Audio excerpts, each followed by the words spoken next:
इस क्वेश्चन में दिया गया है कि a man weighing 50 kgf supports a body of 25 kgf on his head. एक व्यक्ति है, उस व्यक्ति का खुद का वेट कितना दे रखा है, उसने खुद का वेट मतलब खुद का मास उसका दे रखा है 50 kgf। kgf का मतलब होता है किलोग्राम। और इसके सिर पर एक बॉडी रखी हुई है, उस बॉडी का वेट कितना दे रखा है, उसका वेट है 25 kgf। अब ये जो 25 kgf है ये भी डाउनवर्ड लगेगा, और ये जो व्यक्ति है इसका भी वेट डाउनवर्ड लगेगा। मीन्स टोटल वेट कितना हो गया, टोटल वेट हो गया 50 kgf plus 25 kgf is equals to 75 kgf। Okay, ये हो गया इसका मास। अगर मुझे इसे वेट में चेंज करना है तो वेट इज इक्वल्स टू कितना हो जाएगा, मास इनटू ग्रेविटी। ग्रेविटी कितनी हो जाएगी 9.8। ओके, ये कितना जो कुछ भी आएगा इसकी वैल्यू तो ये न्यूटन में आ जाएगी।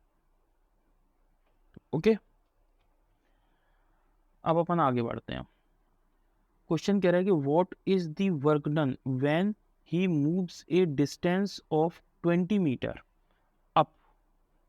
20 मीटर ऊपर चल रहा है एन इंक्लाइन। इंक्लाइन का मतलब 20 मीटर इंक्लाइंड चल रहा है, वो 20 मीटर इंक्लाइंड चल रहा है। क्लियर। Of 1 in 10।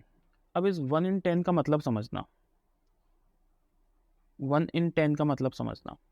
1 in 10 का मतलब ये होगा कि सपोज स्टेयर्स हैं, ये हैं स्टेयर्स, ये सीढ़ियाँ हैं, ठीक है। अब इन स्टेयर्स से होकर के वो चढ़ रहा है, तो हो ये रहा है कि अगर इसने 10 मीटर ये वाली डिस्टेंस कवर की है, इस 1:10 का मतलब ये है कि इसने 10 मीटर अगर ये इंक्लाइन डिस्टेंस कवर की है, तो ये वाली हाइट कितनी कवर की है 1 मीटर, यानी 1। तो इस हाइट और इसका रेशियो दिया हुआ है 1:10। तो अगर यहाँ से मैं देखूँ तो ये वाला एंगल थीटा है, तो ये साइन थीटा डिटरमाइन होकर के आ जाएगा। तो sine theta is equals to कितना दिया है, क्योंकि ये परपेंडिकुलर हो गया, ये वाला हाइपोटेनियस हो गया, तो परपेंडिकुलर अपॉन हाइपोटेनियस यानी 1/10। ये रेशियो दिया हुआ है किसका, साइन थीटा का। ओके, अब उसने कहा है कि ये इंक्लाइंड डिस्टेंस कितनी उसने कवर की 20 मीटर। ये वाली इंक्लाइंड डिस्टेंस कितनी है, यानी इसका डिस्प्लेसमेंट इसने कितना कवर किया। तो डिस्प्लेसमेंट इसमें दिया हुआ है, displacement is equals to 20 metre. Okay, अब इसे अच्छे से समझते हैं पूरे डायग्राम को। सपोज एक व्यक्ति इस इंक्लाइंड उस पर चल रहा है, तो अगर वो इंक्लाइंड चल रहा है मीन्स उसका वेट और बॉडी का वेट, दोनों का वेट कितना होगा 75 किलोग्राम। और ये वेट कहाँ एक्ट करेगा, ये पूरी बॉडी और व्यक्ति दोनों मैंने मान लिए, तो इसका वेट कहाँ एक्ट करेगा, इसका मास आएगा डाउनवर्ड डायरेक्शन में m। ठीक है, तो इसका वेट हो जाएगा mg। अब इसके दो कंपोनेंट होंगे, ये वाला एंगल अगर थीटा है तो इसके दो कंपोनेंट होंगे, एक कंपोनेंट तो होगा ये वाला वर्टिकल और एक कंपोनेंट होगा ये वाला। ठीक है, अब एक चीज देखो, इस वाले हाइपोटेनियस का परपेंडिकुलर तो ये रहा, और इसका परपेंडिकुलर ये मास है। तो इन दोनों के बीच में जो एंगल होता है वही एंगल इनके परपेंडिकुलर्स के बीच में होता है। इस कॉन्सेप्ट को याद रखना, न्यूमेरिकल्स में इससे बहुत सारे क्वेश्चन सॉल्व होते हैं। तो ये वाला एंगल भी कितना होगा थीटा, ये वाला एंगल थीटा नहीं होगा, ये वाला एंगल थीटा होगा, क्योंकि इसका परपेंडिकुलर ये है और इस वाले का परपेंडिकुलर ये है।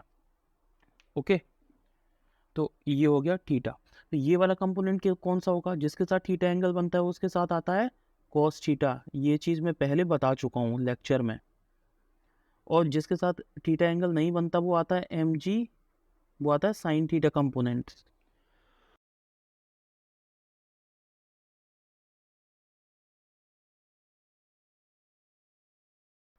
इसका, इस बॉडी का ऊपर एक नॉर्मल रिएक्शन लगेगी जिसे अपन बोलते हैं एन, और इस बॉडी को यानी एक व्यक्ति अपने वेट को प्लस इस बॉडी के वेट को, इन दोनों को ऊपर ले जाने के लिए फोर्स लगाएगा, तो ये वाला फोर्स है एफ। इस डायग्राम से ये क्लियर हो रहा है कि F is equals to M G sine theta लगेगा, और इस फोर्स की वजह से, ये जो फोर्स है, इस फोर्स की वजह से ये व्यक्ति उस वेट को ऊपर लेकर के जाएगा। ओके, तो यहाँ साइन थीटा की वैल्यू मुझे पता है 1/10 है, एम की वैल्यू मुझे पता है कितनी है 75, और जी की वैल्यू कितनी है 9.8। मैं फोर्स डिटरमाइन करने के लिए लिख रहा हूँ 75 इंटू 9.8 इंटू 1/10। ये है मेरे पास टोटल फोर्स। अब मुझे डिटरमाइन करना है क्या, वर्क डन। क्वेश्चन ने पूछा है वर्क डन बाय मैन, तो वर्क डन कितना आ रहा है, वर्क डन इक्वल्स टू होगा फोर्स इनटू डिस्प्लेसमेंट। फोर्स मुझे पता है कितना है 75 इंटू 9.8 इंटू 1/10, और डिस्प्लेसमेंट कितना है, डिस्प्लेसमेंट क्वेश्चन में दिया गया है 20 मीटर, तो इसे मैं 20 मीटर पुट कर रहा हूँ, ये हो गया 20 मीटर। तो 10 से ये कैंसिल आउट, 2 टाइम्स ये हो गया 75 इंटू ये 150 हो गया, ये 9.8 हो गया, इन दोनों का मल्टीप्लाई करूँगा मेरे पास आ जाएगा 1470 जूल। यही इसका आंसर है। Thank you.